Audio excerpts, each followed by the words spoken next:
The question says primary and secondary amines react with acid chloride or acid anhydride to form.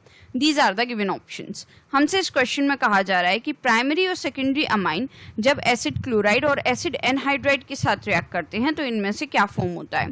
तो यहाँ पे सबसे पहले हम रिएक्शन देख लेते हैं प्राइमरी और सेकेंडरी अमाइन की विद एसिड क्लोराइड. तो यहाँ पे अगर हम बात करें प्राइमरी अमाइन की, प्राइमरी अमाइन को हम इस तरह से रिप्रेजेंट करते हैं. प्राइमरी अमाइन, अमाइन इसकी रिएक्शन हो रही है with acid chloride. Acid chloride हो गया, ये एसिड क्लोराइड. ये जो रिएक्शन होती है ये होती है बेस की प्रेजेंस में. तो यहाँ पे फॉर्म होता है सब्स्टिट्यूटेड एमाइड. उसका फॉर्मूला भी हम यहाँ पे मेंशन कर देते हैं, जर्नल फॉर्मूला. ये कुछ इस तरीके से होगा, लाइक दिस.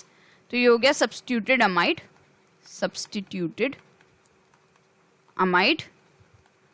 और साथ में यहाँ पे बाई प्रोडक्ट बन जाएगा HCl.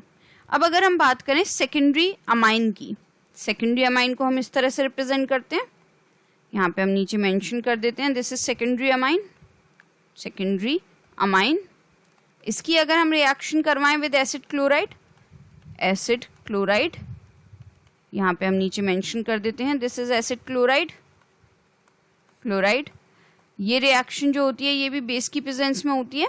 अगेन यहाँ पे सब्स्टिट्यूटेड अमाइड बनता है. उसका जर्नल फॉर्मूला हम यहाँ मेंशन कर देते हैं. ये होता है कुछ इस तरीके से. ये जो R है इसको हम थोड़ा इस तरफ बना देते हैं बॉन्ड के साथ में, और यहाँ पे साथ में रिलीज होगा HCl. तो ये भी हो गया सब्स्टिट्यूटेड अमाइड. यहाँ पे हम मेंशन कर देते हैं इसके नीचे भी सब्स्टिट्यूटेड अमाइड, अमाइड. अब अगर हम बात करें प्राइमरी और सेकेंडरी अमाइन की, एसिड एनहाइड्राइड के साथ में जो रिएक्शंस होती हैं उनकी, तो यहाँ पे हम उनको भी देख लेते हैं. प्राइमरी अमाइन की अगर हम बात करें, प्राइमरी अमाइन यहाँ हम नीचे मेंशन कर देते हैं, प्राइमरी अमाइन है ये अमाइन. इसकी जब रिएक्शन करवाई जाती है विद एसिड एनहाइड्राइड, तो एसिड एनहाइड्राइड का जनरल फॉर्मूला हम इस तरह से लिख सकते हैं RCO, ये ट्वाइस टाइम होता है, और O. तो ये हो गया एसिड एनहाइड्राइड, एनहाइड्राइड. हम इसको नीचे यहाँ पे मेंशन कर लेते हैं. तो एसिड एनहाइड्राइड के साथ में जब इसकी रिएक्शन हो रही होती है तो यहाँ पे अगेन सब्स्टिट्यूटेड अमाइड फॉर्म होता है. यहाँ पे हम उसका फॉर्मूला मेंशन कर देते हैं. आप उसको कुछ इस तरह से रिप्रेजेंट कर सकते हो. और साथ में यहाँ पे फॉर्म होता है कार्बोक्सिलिक एसिड, लाइक दिस. तो ये भी हो गया substituted amide, substituted amide, amide. अब अगर हम बात करें सेकेंडरी अमाइन की, उसका फॉर्मूला हम मेंशन कर लेते हैं. ये हो गया सेकेंडरी अमाइन. नीचे हम इसके लिख देते हैं that this is secondary amine, secondary amine, amine.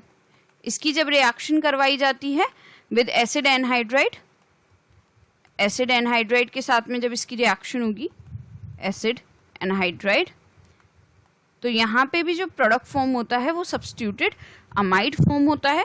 इसके फॉर्मूले को हम मेंशन कर देते हैं. ये हो जाएगा कुछ इस तरीके से, सॉरी यहाँ पे आ जाएगा R. प्राइमरी अमाइन के केस में जो सब्स्टिट्यूटेड अमाइड होगा उसके पास में नाइट्रोजन के साथ में एक हाइड्रोजन होगी, जबकि जो ये सेकेंडरी अमाइन के साथ में जब एसिड एनहाइड्राइड की रिएक्शन होगी और जो सब्स्टिट्यूटेड अमाइड होगा वहाँ पे यहाँ पे R ग्रुप अटैच होगा दोनों नाइट्रोजन के साथ में दोनों तरफ. और यहाँ पे हो जाएगा ये C डबल बॉन्ड O और ये हो जाएगा R. और साथ में यहाँ पे भी कार्बोक्सिलिक एसिड जो है ये बनेगा. तो इसके नीचे भी हम मेंशन कर देते हैं that this is substituted amide, substituted amide, amide. तो दैट मीन्स प्राइमरी अमाइन और सेकेंडरी अमाइन जब रिएक्ट करते हैं एसिड एनहाइड्राइड या एसिड क्लोराइड के साथ में, तो सब्स्टिट्यूटेड अमाइड जो है यहाँ पे फॉर्म होता है. तो यहाँ पे जो करेक्ट आंसर है हमारा वो है option B. So I'll just conclude it here now. I'll write this at the end that the correct answer is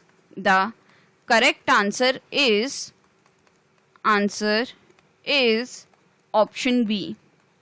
Option B. I hope you understood the explanation. Thank you.